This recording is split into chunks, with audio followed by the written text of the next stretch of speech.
All right, here we go, man. Mob rule. I'm sorry, I was a minute. It was at 44 over here. Maybe my clock's messed up. How you guys all doing tonight? This will be the last live until camp. I wasn't going to have a live this week because I kind of feel like we're running out of stuff. You know, we're like digging at the bottom of the barrel and make. But really, listening to a lot of people talk, and then writing an article. I write for Finn's News, so I did an article on the secondary and. I'm coming in tonight a little different. I got some questions, you know, I got some, I'm going on vacation in 2 weeks. And if I'm left to my own devices, I can go in all kind of directions. So I want to try to get input from all you guys tonight, try to collect as much data as I can.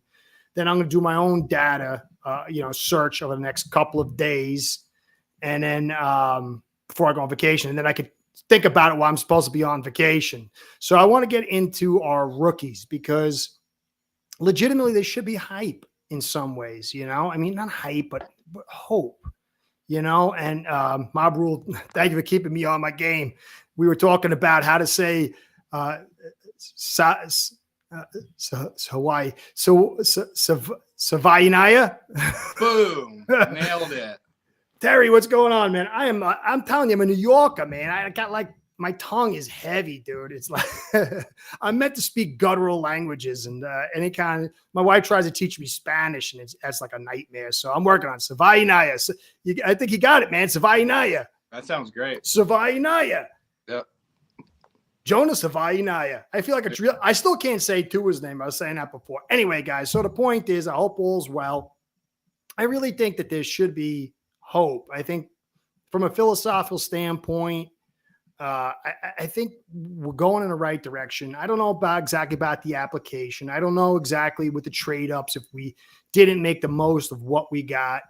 But we should be excited. But I don't want to get too excited because if I get too excited, then my evaluation is going to be off. And more important for me as an evaluator, because I hate to be wrong, is to try to be as accurate as possible.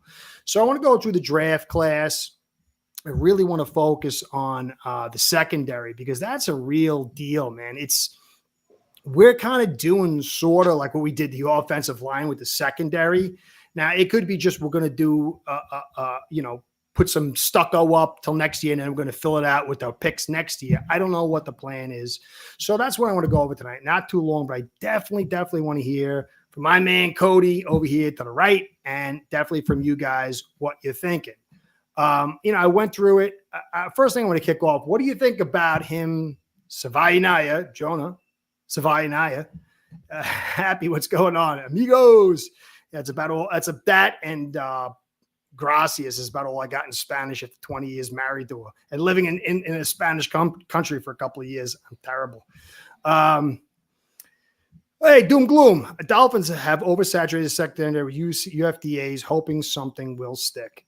Yeah, that's going to save that to the last part because that's the thing that got me really wondering what we can get out of this. Because to me, honestly, if we can get through the season and be reasonably or better in that secondary, I think Weaver is tremendous. This whole thing is tremendous. It would be, but I do in my back of my mind, I'm like, I feel like we've done to the offensive line is a lot of, hey, if this guy,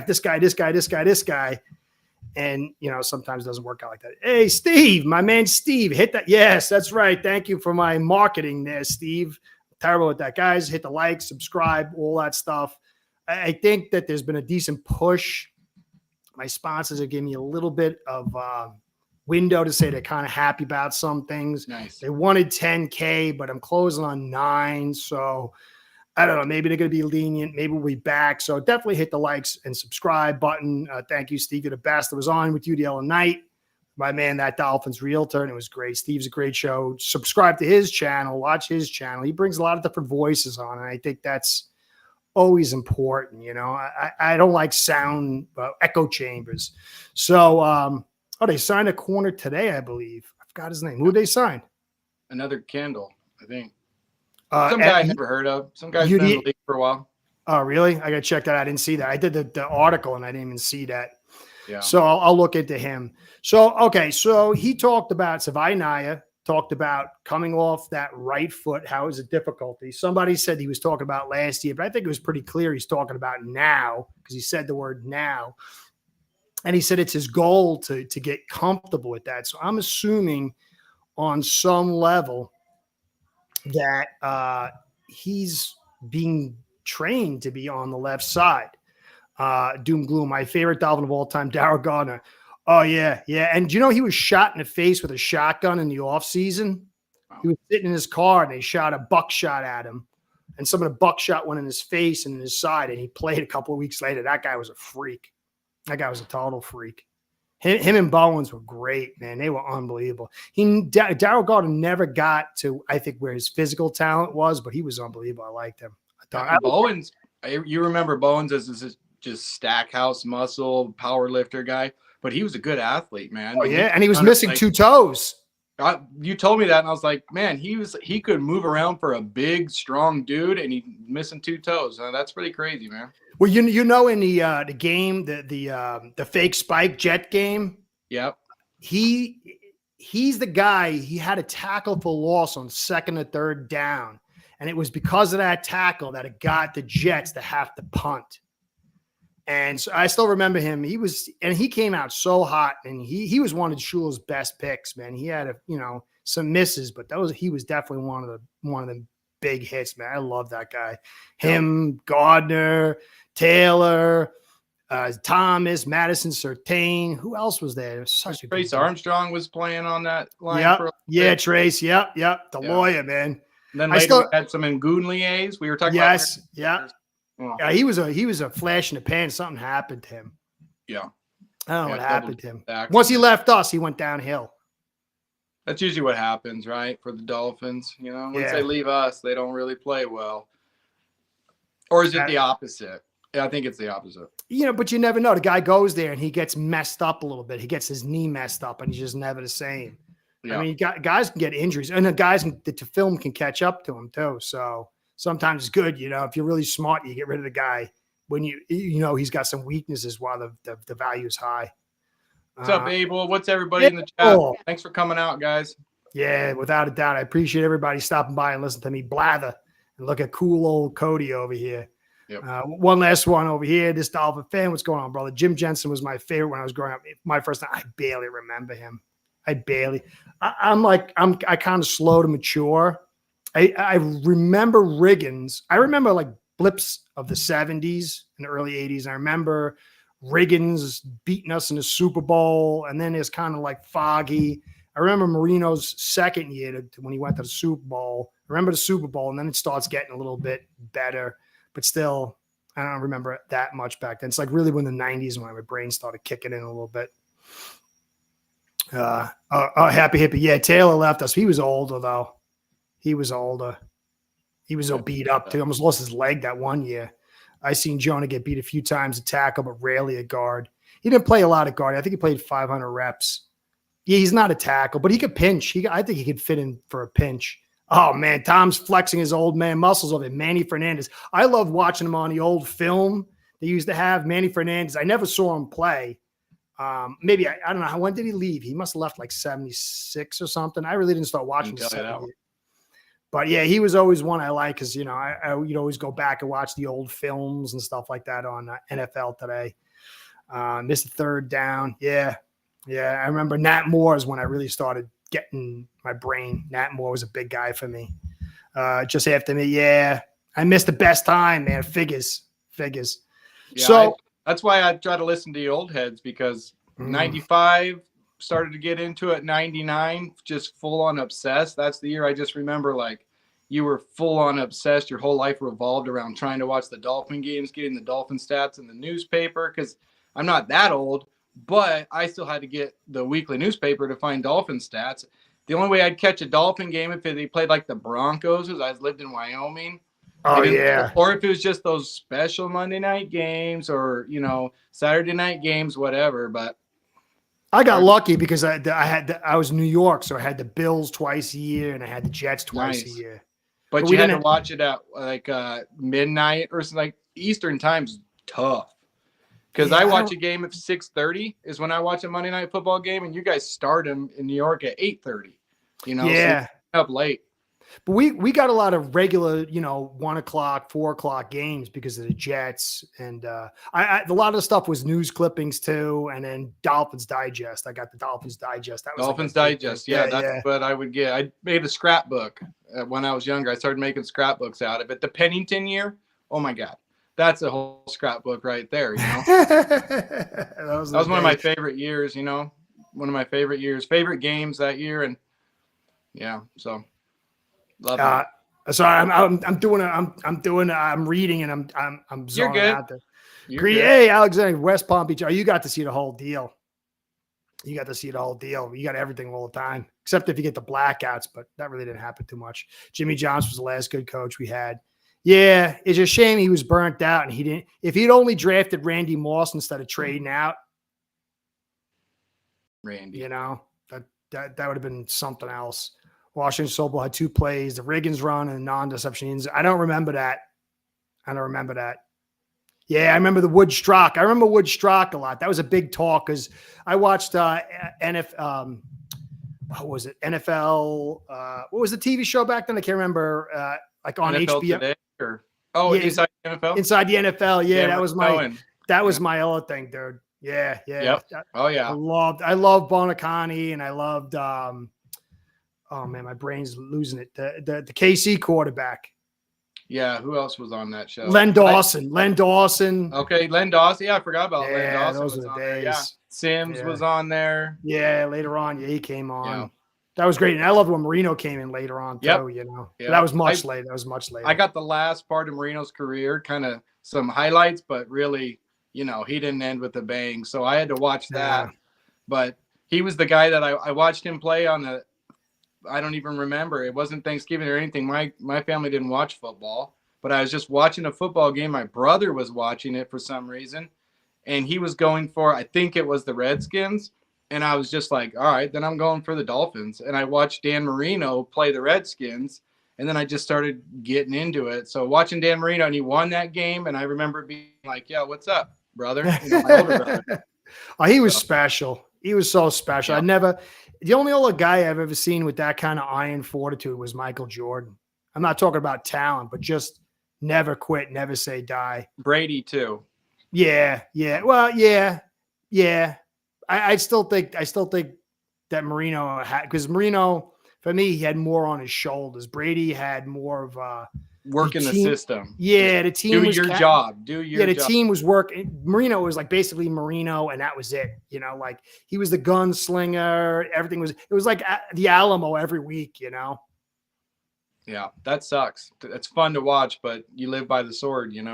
But I was so young, I didn't really know football back then. So like I thought he could always win every year. I'm like, we can go to Super Bowl every year. I mean, it wasn't really possible, except maybe like 92, 90. That was like the last. And I got excited with Jimmy. I thought Jimmy was going to take us. Like 2001 or in that era, there was a year where it's like this defense is stellar. Yeah. But I hated the Dolphins though, because I hated Wanstash. I hated the way they forced out Marino and Wanstash took over. I was very bitter until Ricky came, because I was a huge Ricky fan. I loved Ricky Williams. He's like one of the only guys I watched in college back then, besides like Drew Brees and stuff. So I watched Reggie Bush. In college. That's the only guy I really got into. I wish I had watched more college football. Just for some reason, I'm very OCD, so I don't like know the teams, and some of the games are like so lopsided, I don't have time. All my time's for the Dolphins, and during the school year, I got to plan the next day and get ready for the week. So I don't have time for another team in my life right now. Oh no, what is this? The Finn? No, I was never on them. I don't even know what that is. Finn? I think I do. Somebody else was telling me, like, is that the message board? Did you put a comment? Somebody put a comment if I was on the fisherman's message board or something. I didn't know how to use computers, man. Like I didn't even know that YouTube had coverage until I started doing this thing. Like I'm totally like, Cro-Magnon. So now I've been writing for Finn's News. That's what I kind of did. I'm like so out of the loop. I'm loopy. All right. So we'll get into it now. Cody, what do you think about this? The idea behind the trade is we didn't give up much. Technically won that trade, but we didn't make a smart pick. They took about Dion. Yeah. But I think with Dion Jordan, hey, oh, there he is. Is that my man over there, Bobby? Bobby's the best. Oh, dude. we got some famous people. Yeah, Bobby's a great guy. He's actually a real human. I enjoy it. I really like him, guys. Support the dive bar. Bobby's the best, 100%. Well, doom and gloom. What trade is he talking about? I think he's talking about Dion Jordan. It wasn't really a lot we paid to move up, but we wanted him. We got a great deal. Wrong pick. I don't know. We wanted him to be a DN, and he had to bulk up, and he started taking steroids. And, he says that's part of the reason. I think he started getting – he should have been an outside linebacker. I think maybe that would have been better for him. But he started falling into steroids and then drug use and depression and all that other stuff. So – yeah, I saw him in person, and he was way bigger. I was like, "Are you kidding me? I did not think that guy was big." But yeah, somebody read off all the picks in that draft. Like, we didn't have a chance. Like, it was a really bad draft. I heard all the names one night. I was like, "Okay, all right, you can." We didn't pay a lot, and there wasn't really a lot of names there. But there's probably somebody everyone's mad about that we didn't get that one person. But yeah. Yeah, it was bad luck for us. Terry Lynch. There was a guy called. I've heard CK Parrothead. I've heard of that. CK Parrott. That's Kaufman. Oh, that's what it is. Yeah. I'm definitely not him. He's too smart for that. For me to be him. I remember it a different way for whatever reason. I don't know. I remember being excited about that draft, but Dion Jordan just never panned out. It was a disaster, nosedive. So what do you guys think about this right foot stuff? Him talking about coming off his right foot. Do you think he's playing, if they're setting him up for left guard? And if that's the case, do you think that Daniels is going to be slow rolled in? Or is it that you just prefer Daniels at right guard? What do you guys think? What do you think there, Mr. Cody? Yeah, when I heard it first, I was a little excited. Like, okay, if the left side has two maulers, guys that can dig out, I'm okay with that. But it makes you think, are we cross-training him? Is that an option? Because he's comfortable, on the other side, the right side, maybe we're cross-training him. And then your brain goes, well, maybe Daniels isn't going to be ready on time. But I don't know. I hope we don't know. Nobody knows. Nobody knows. Spot and just dominate that spot as a rookie. And if we have to move him due to injuries, whatever, maybe right tackle, but pick a side and let him be on that side. And it seems like for our team, the right side makes more sense. But, the coaches know more than we know, and they have a plan we don't know about.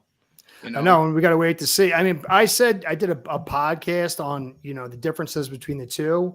And I think overall, the health, it'd be better to have Daniels there because you have Paul. But when it comes to moving guys, and if you're going to run inside zone, I think especially if Daniels is not going to be ready right away, or he's not going to be 100% right away, and he's going to have trouble driving a little bit, and he's not a great driver. And then if you figure if he's not coming in, then you're going to have to deal with Eichenberg. If you want to dig guys out, Brewer, Savainaya, I think that's close. Nailed and it. then Paul, and then Farrell Brown.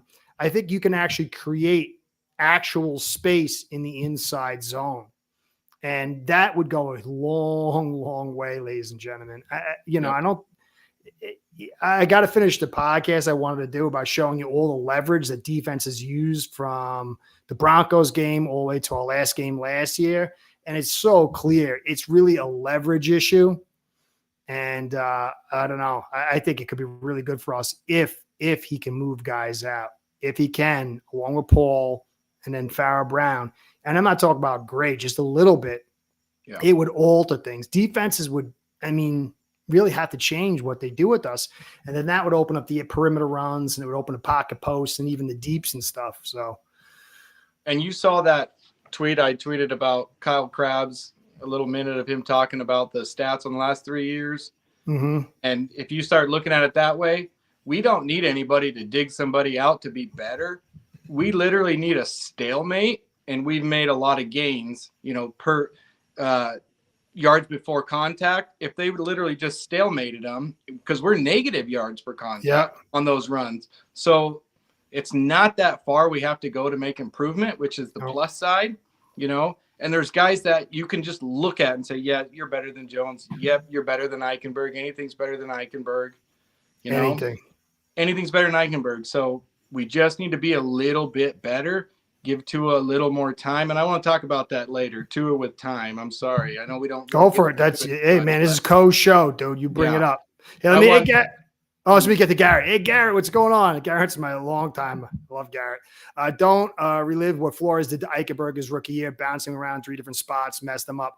It wasn't really all his fault because he was drafted for tackle, but the staff evaluated him as a guard. But then he got forced into playing tackle, and Jackson had to move into guard.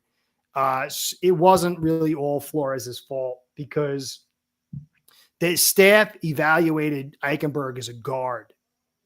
They set him up as guard early, and then Jackson suddenly got moved inside, and Eichenberg got moved outside. And then remember, we had Jesse Davis, who even had an injured knee. And then I think we had Dieter. Was it Dieter at center? Dieter was in there. It was a bad scene. But remember that he was drafted. Greer evaluated him. You don't spend a second and third for a guard. He was evaluated by Greer as a tackle, and there was some pressure to play him at tackle. But then you had Jackson, who was a tackle, who failed a tackle, and you wanted to move a guard. It was a really total disaster, partly for Flores and the staff, but also for Greer. So anyway, Finn's take, what's going on? The recipe for sex is always a lot of famous people in the chat tonight. I know. Look at this, man, slumming with the little guys, man. I like that. Come slum with the little guys. Recipe to success always been run heavy and use play action, open windows, and take shots. McDaniel gets pass happy. These young OCs think running the ball is ancient. Well, to be fair, once Brady and Manning cried to the league, it was a fun ball league for a very, very long time. And then early 2010s or whatever, it kind of flatlined a little bit. It started pulling back a little bit, but then it took another launch to the pass game until like 2017, 2018. And then I thought around 2021, I saw the league shift. Like it dawned on me, but I think it was more like 2018, 2019.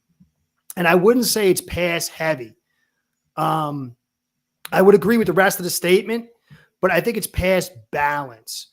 And so what happens is when you have defenses now, they're all these light nickels, they're playing high leverage, they're playing over, and they're coming out on first down, and they never did that.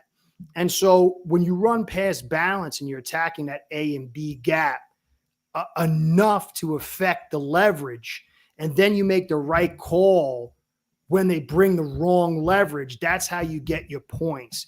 I mean, look at Mahomes' numbers, everybody's numbers. I mean, I think it was Allen was ninth in pass yards. It was only 225.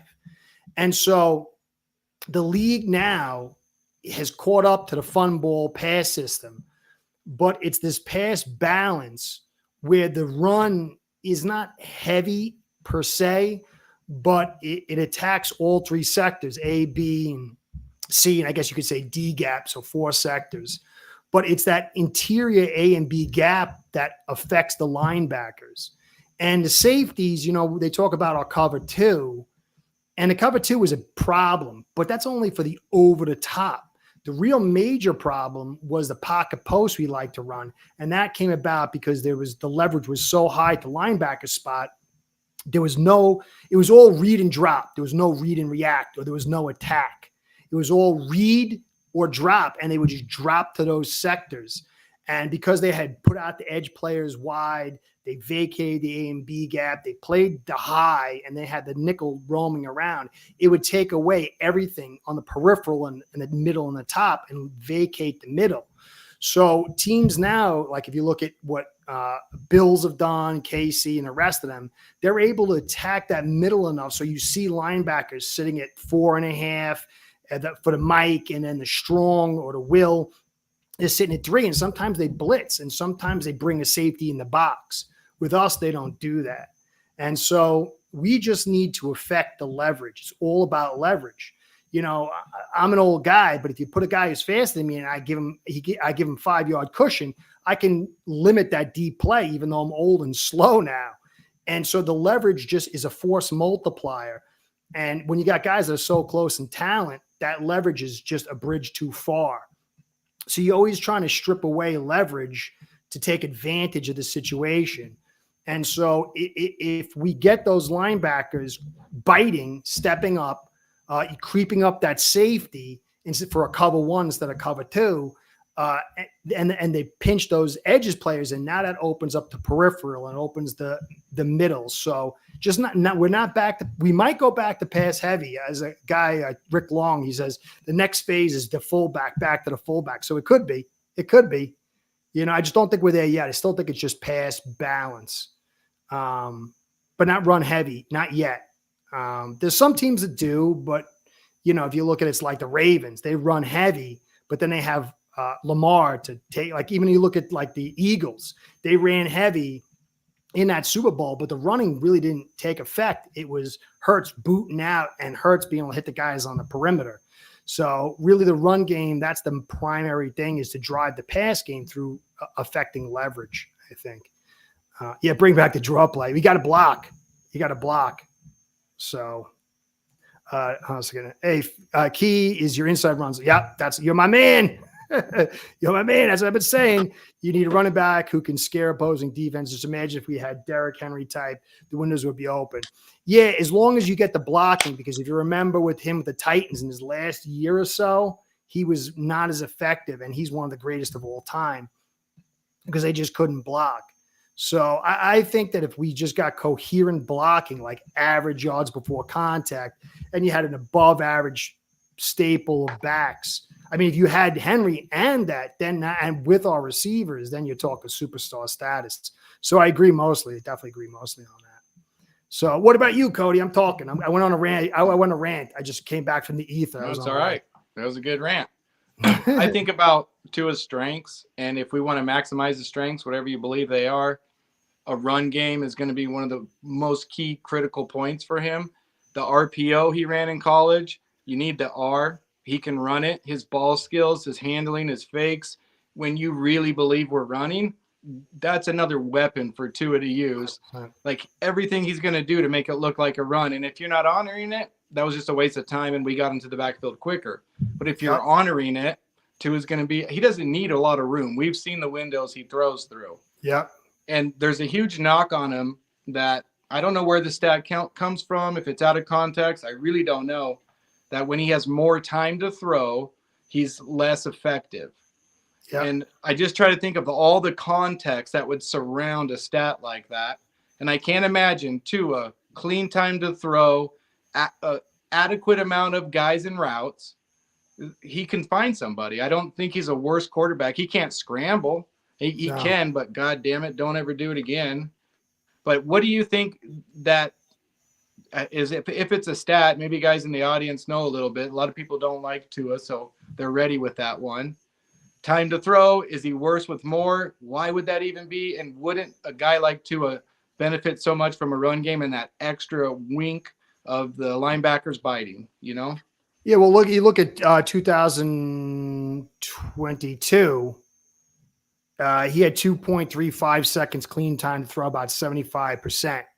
And then it dropped to 209, 77%.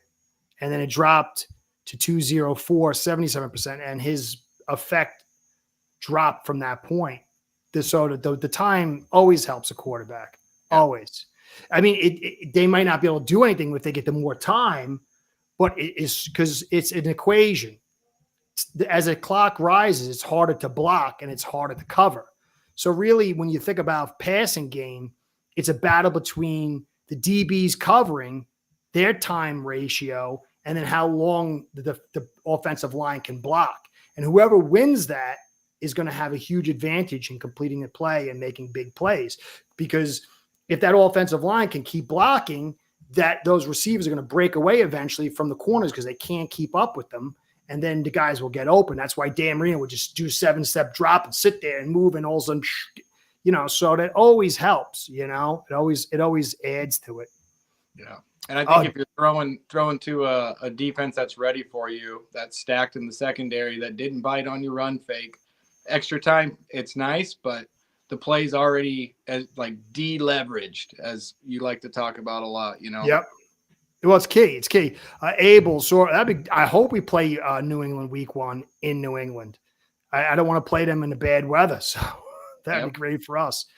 Yeah, Terry, I think we're trying to. I think all teams. I had someone, Dundee Dolphin, sent me a video of one of the draft guys going over all the top teams and how they built. And they always built. They invested in the defense, they invested in the trenches, and they kept shooting at quarterbacks. And that's the tried and true model. So, it's too much investment. You can't have 2 firsts, a first, 2 seconds, and a bunch of back end picks and $60 million on 2 receivers. It's just it doesn't work especially when you have no offensive line. You know, unless they're Terrell Owens and Randy Moss. But don't want that headache either. But so let me see where we at. So yeah, I think that obviously if Tua gets more time, he gets a run game because play action, his release, the play action is suited for that, because when you put the ball inside and a defense takes a step up or pauses, and then the time distance for pulling the ball out and releasing it, that can freeze guys and have wider windows. So it definitely would help him. Oh, Roger Craig, I hated that guy, but he was so good, man. Oh, he was so good. Eddie George had the high knees going too. Yeah.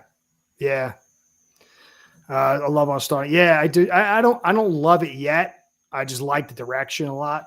I liked it because, look, if Phillips was healthy and Chubb was healthy and then you added these guys, I would love it. I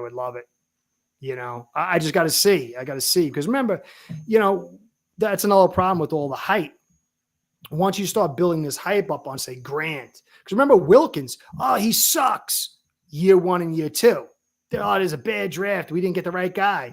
And then year 3, like, okay, I see it, but he can't really pass rush well. And then year 4, like, this guy's awesome.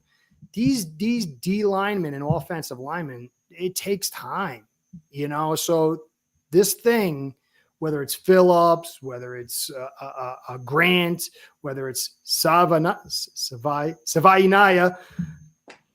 keep practicing that. They're going to and Biggers. Somebody mentioned Biggers. Yeah, we're all rooting for him. That's a name. Hey, Yuki, man, what's going on? You just got to have realistic evaluations. It's going to take time. These kids, young kids coming in with physical guys. I know people are going to kill me, but Grant, dude, he's got like grandma breasts, man. I saw like stuff hanging down here. It's going to take some time for him to get himself to build that stuff. He's got to. I'm not saying he's going to be bad in any way, but he's a kid, he's a big pup. He's like we've had a bunch of pit bulls the last couple of times. He's got that extra skin, it's like they got to grow into that stuff. So you just got to really understand that this is, if we make something of the season, it's beyond tremendous, but it should be, I think, a low end roll. We got to see where the build's going and where the trajectory's going. And I don't think it's all about victories and stuff, although it should, to a certain extent. The strength coach, you should blame somebody. I don't know, man. I don't know. So, all right. So did you want to keep going with the Tua thing? No, I'm good. It's clear. I mean, just look at the depth. Okay, so even if you want to not say, it's going to make him better or whatever, because you maybe don't like Tua. Okay, whatever, fine. But the depth of target clearly is a correlation in 22, 23, and 24. And you look at the leverage. If you go and check the cushion that each guy gets, I did a podcast a couple of months ago or a year ago, and I showed the leverage that Waddle got in 21 and how that changed from 21, 22, 23, and 24. And even Hill, the leverage changed from 21, 22, 23, and 24.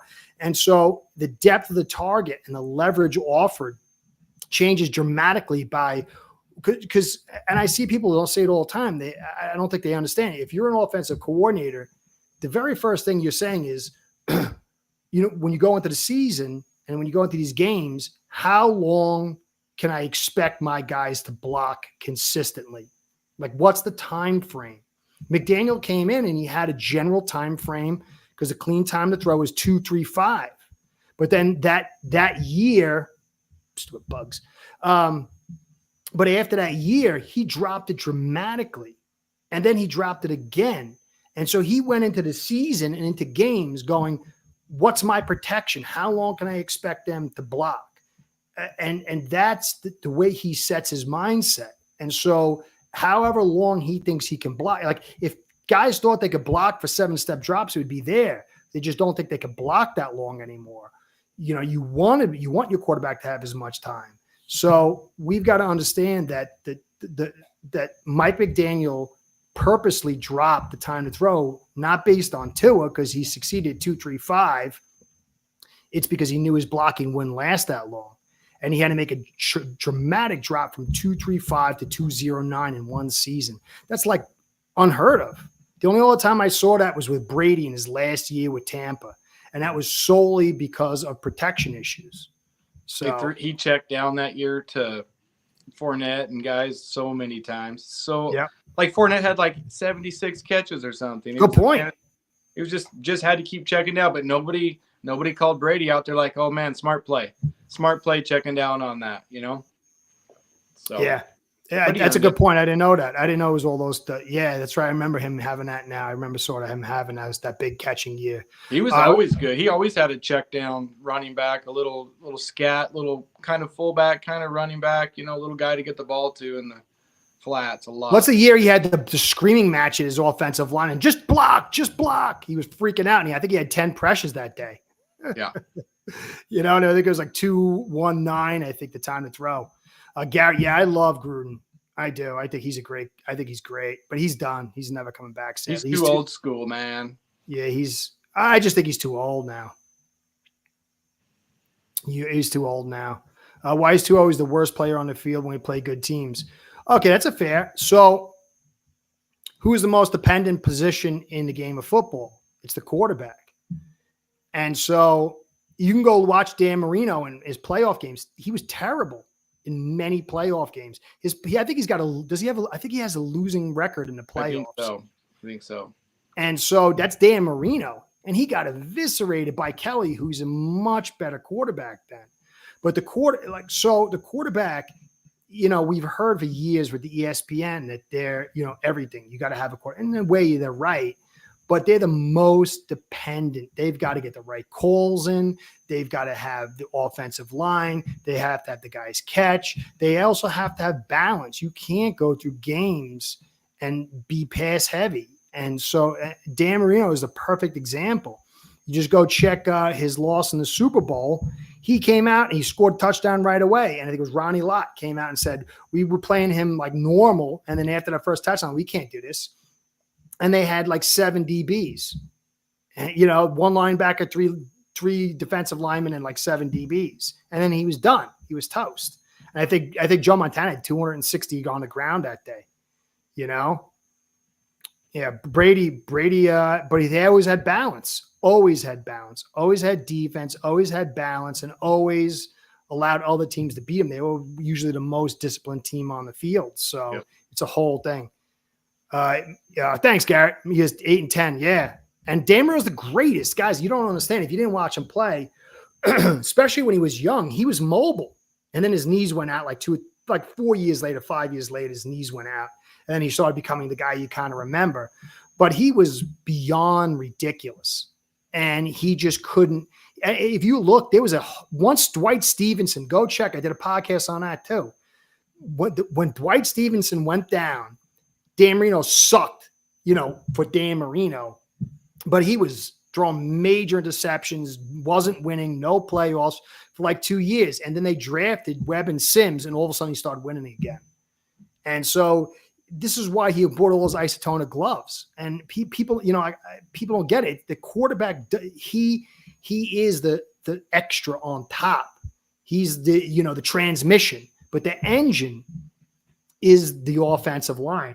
No, you know, everything starts with blocking. Every OC starts with blocking. Every quarterback, what's the blocking? It's always blocking. And it doesn't have to be great, but it's got to be at least a stable level. You know, Dan Marino never had stable. Yeah, it has to be. His whole career. It wasn't Kareem Abdul-Jabbar. It was Bernie Palmley. Bernie Palmley, right? Bernie Palmley, Kareem Abdul-Jabbar. That was it, right? Yep. No, it was just one. I think it was Bernie Palmley, but Jabbar came close, I think. Or was it Jabbar had? I can't remember. It was I Bernie, thought he had Bernie, it, I don't know. Yeah, Bernie had 995, I think, and then Jabbar broke it like 1,000 and something or something like that. I believe that's what it is. I don't remember, but it's one of the others. Bernie Palmley or Jabbar. One got really close. Bernie Palmley, the UPS guy. We know what Tua can do. He's excellent at doing that. The problem is good teams stop us by creating pressure, disrupting our receivers. Yeah, but even something simpler, Yuki, is how do you not have audibles? Like, how do you just go back? If you get a chance, go back and watch the Texans game. They're sitting high, man. I say it all the time. There was one play, the linebacker was at like 6 yards. And then the other linebacker was at 5. And the nickel was like at 5. And they were playing cover 2 high. And they threw the football. Like that, you come out and you see that. Like it's audible time, baby, run inside, lead, eye dive, single back dive, right? Hit that hole. That's like 1+1, but we couldn't even do that, And that's the film people love to bring up and go, look at Tua with time. Look at the secondary. Like, look at everything that's going on that play, not just Tua with time, 100%. It's just a whole soup. It's a whole soup because you can have lots of time, but if you've got 7 DBs dropping and they're all playing, I mean, how much time can you really get, I said, Joey Quest, man. Is that your real name or is that your YouTube name? That's a great name if it is. Joey Quest, man. I like that. Johnny Quest. I used to love Johnny Quest as a kid. That was like one of the few shows on Sunday to watch. Hey, Curtis, keep up the good work. Love your work. Oh, I like Johnny Quest, man. Joey Quest is great. We just need an O-line on McDaniel to get the calls in quicker. Yeah, but that's the thing too. It's McDaniel. We took a green head coach, man, and asked a lot from him. And he's been getting by with scheme matchups. And that's why it was O'Darius told me that it's not progression read system, it's coverage read system. And so he'll call the play, but it's got to have all this motion and then all this technicality as far as the receiver routes, because he basically takes the template and puts it on the field, and then they snap the ball, and then it's between the receivers and the quarterback watching whatever the secondary is doing and adjusting. He's not calling in like, I'm calling a comeback with an over post because I want to get that first down. He's not doing that. And he's not going in there with, 2, 3 audibles, okay, if he does this, he's not doing that. He's a strategist. He's not a tactician. And so he definitely needs to get better. But the motion leverage, we use a cheat motion. It's dead now. So it's going to be very interesting to see what he does, Joey.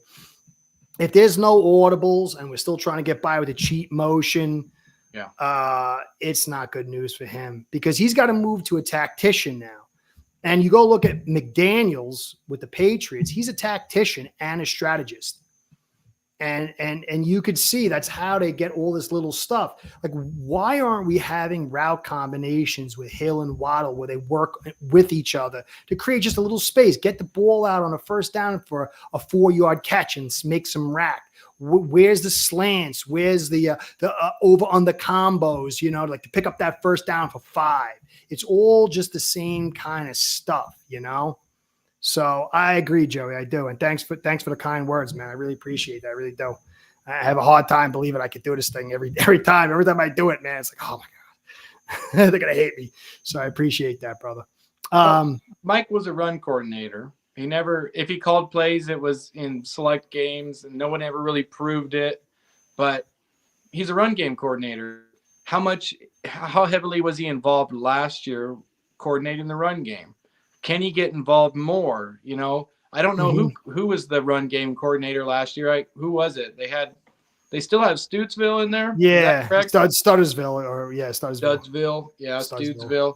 I just think that's your bread and butter, Mike. And if you can get rejuvenated with a couple guards that you want to run the ball behind, even a left tackle that you want to run the ball behind, Like that would be really cool to see him go back to what he used to do, because he had good backs and he would run him to death down there in San Francisco. Yep.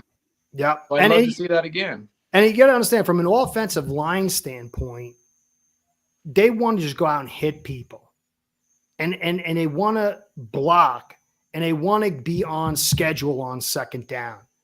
A 4-yard run on first down, the playbook is unlimited on second down. The best teams get 4 yards on first down all the time. They consistently do that to set up second play, third.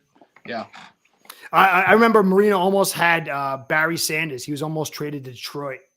Oh, geez, I didn't know that. And then he retired. Yeah, they were looking at that one.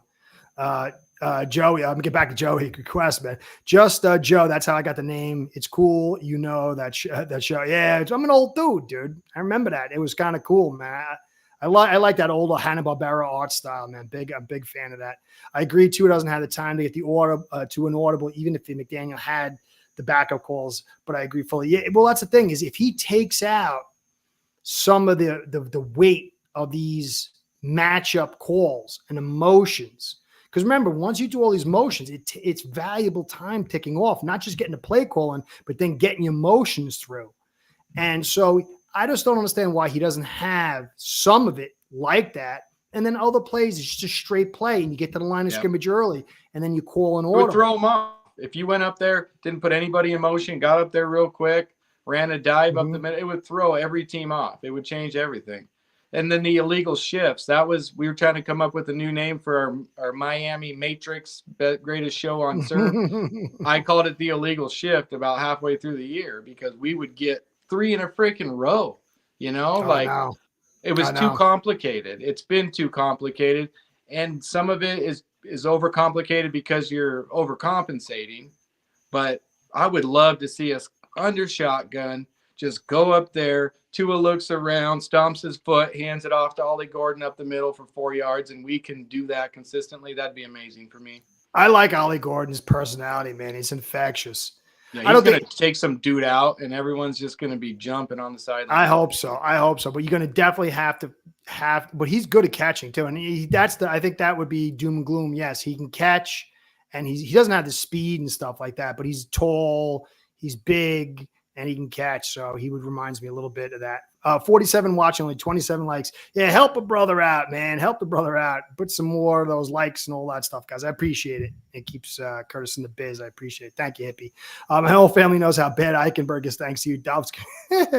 Yeah, that's my claim to fame, maybe. But I don't understand how it wasn't like, I don't know.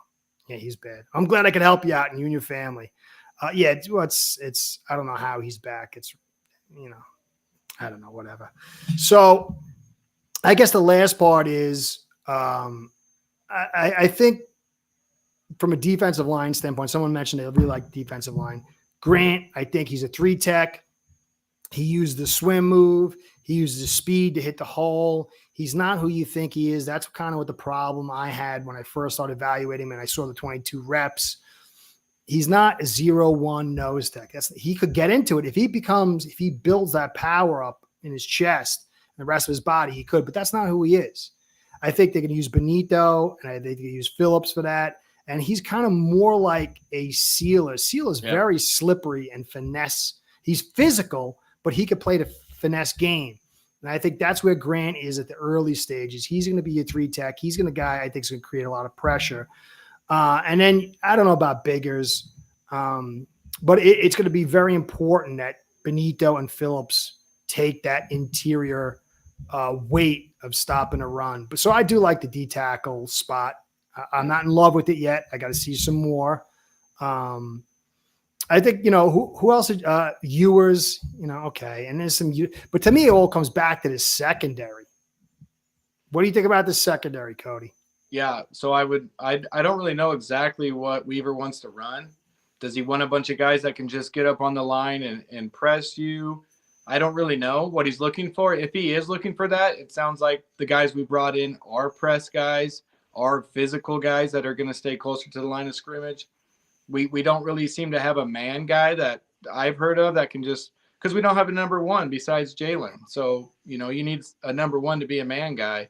But if it's what Weaver's looking for, if he's got a plan, if he's going to overcompensate in that area with some size and strength, and rely on the D line and the edgers to get to the quarterback, I don't really know. But there's bigger and stronger guys in the secondary right now and younger. So that's what we were looking for, and that's obviously what Weaver wants to run. But it's scary, isn't it? Well, I going over, you got Kato Kohu, Cam Smith. Forget about Cam Smith. Jason Marshall, Storm Duck, Ethan Bonner, Artie Burns, Kendall Sherfield. I think I put him in the article. Yeah, he's a journeyman. He's only had maybe like 200 reps or something like that. Yeah, he's special teamers. I don't think he over 100 reps. Then you got Jason Maitrier, Isaiah Johnson, BJ Adams, and Ethan Robinson. But really, I mean, if you lose Ramsey and you don't get some kind of free agent, Kato, who's your nickel, struggles in long term. I like his physicality. I like what he brings, but you're depending a lot. And there's ways to, mitigate it. Because if you're playing cover 3, he's going to have to do a lot of tactical work. Yeah, you can have some guys press and drop, because if you're doing zones, you can have different kind of looks on your zones. You could play cover 3 where you just keep everything in front. If they're going to get the play, just make the tackle and let's just march us down the field into the red zone. We're supposed to have the advantage of the edge players and the D line and the linebackers. Let's, hold them to 3 type stuff. But if we don't get that pressure, it's going to be difficult. And so then that comes back down to, is Chubb going to be ready? When's Phillips coming back? There's a lot that goes into that. I just think what I'm saying here, you got it perfect, Yuki. You nailed it. To me, hey, Brian, what's going on? McHenry, man, how you doing, brother? But back to Yuki. Last year he did a lot. I mean, he made a lot out of nothing. There was a lot of problems there. He was Fuller was down. Ramsey kind of degraded. Poyer really wasn't anything. Holland was half sleepwalking through the season. They lost Sealer for a couple of games. They lost Phillips. They were breaking in Chop, and he still had a good. There was a lot Fuller of big missed games too, didn't he? Who did? Fuller. Yeah. He missed a bunch of games. So I liked what I saw last year. We didn't play a lot of top teams with offense, but I still like what he did. This year, though, it's going to be more difficult. It's going to be very interesting to see what he does. I like him. He can't not. He's a player. He has the carrot and the stick kind of personality. If he can make it with this secondary, I think he should be the head coach if McDaniel steps down, man. If he doesn't pull his side, because really, if you look at McDaniel, he's still got a full complement. He even got a boost on his offensive line, where Weaver has kind of been gutted. And look at this. Bonner wasn't even able to play, really. He was supposed to be the guy, but Storm Duck took over for him. Storm Duck was Marshall's a rookie. Cam Smith is terrible. Artie Burns, I think he played one full season in 2017. The rest, he's been like a bit player. Maitrier, Johnson, BJ. That is a very scant barrel, unless some of these guys are superstars that we can't, we don't know, or he coaches them up and puts them in the perfect positions. So for me, I like Weaver. This is going to be, I think, whatever happens, if we flounder, he needs to get some grace. And if we succeed, he needs to get heavy kudos. However you slice it. I did that. No, we have a bunch of UDFAs, old UDFAs that we're hoping to pop. So we brought in a bunch of new UDFAs we're hoping to pop. And the safety spot's uncertain too. Kohu's a UDFA, BJ Adams UDFA. So, hey, you're right. That was a good point about Weaver, man. If he makes it work. But would you rather have the D-line or the secondary? It's a pick your poison. Yeah, give me the D-line. I'll take the D-line. We can find some secondary players later. I need that D-line crew. Safeties are a little bit easier to find. You got the guy Meli Fuanu, whatever, from the Detroit. He can play, but he's always injured. Yeah. And you got the kid from the Jets. So, it's gonna be very, very interesting. Very, very interesting. I think that's I don't know what the game plan is. Is the game plan that they think that these guys can make it, or they're like, listen, we can't fix it all this year. Let's try to fix this front. And then next year we're going to go, ammo up on the secondary. So yeah, affect the trenches. Definitely D-line all day. So in the end, guys, I think that there's potential. But even Savaiinaya, so I got that right? Mm-hmm. Got her. Good. Woo! Got her for good. I sweat every time I say that. Even him and Grant, you got to understand they're rookies. And so we have to judge this thing. Do we have a better offensive system involved? Is there some audibles? Are we getting stuff out on time? Are we able to run in the A and B gap? That to me is the grade, whether we win or lose on the offensive side of the ball. And then on defensive side, is this front really doing what it's supposed to, given that there's a lot of rookies? And then what kind of magic can Weaver put together for this secondary? Because it's a bit of a mess. So this whole thing, I think, is if you get 8 wins or 9 wins, man, that's a hot to trot season if all these other things are in place. But there's a lot of good guys. A lot of these guys are good guys. I feel something from them. Like I feel like an energy and intelligence, an inertia from this class. We'll see if it plays out that rejuvenation, way. A little bit of rejuvenation, new blood, Yeah. So that's it, guys. I appreciate you coming by. I'm not gonna be doing the Monday Night Live till training camp because it's like, what can we talk about? I might do a live here and there if something big pops, but I hate beating a dead horse. So I appreciate all the support you guys gave me, Cody, Dirk, Jason, Abel, everybody else, Sharif, who's been here all the season. So this will be the conclusion of our lives for this season. I'll be back for training camp maybe a week before with the lives, give you guys some breaks. So I appreciate everything. Zach Wilson. We'll see. We'll see, Yuki. Maybe. I mean, stranger things have happened. Look at Brett Favre and Steve Young. It took them I'm not saying he's them, but hey, why not? It's hopium off season. But anyway, guys, I appreciate all the support you've given me. I think I'm going to be back this year. If I am, I'll be looking forward to seeing and talk to you all again. Cody, my man, you're my co-partner.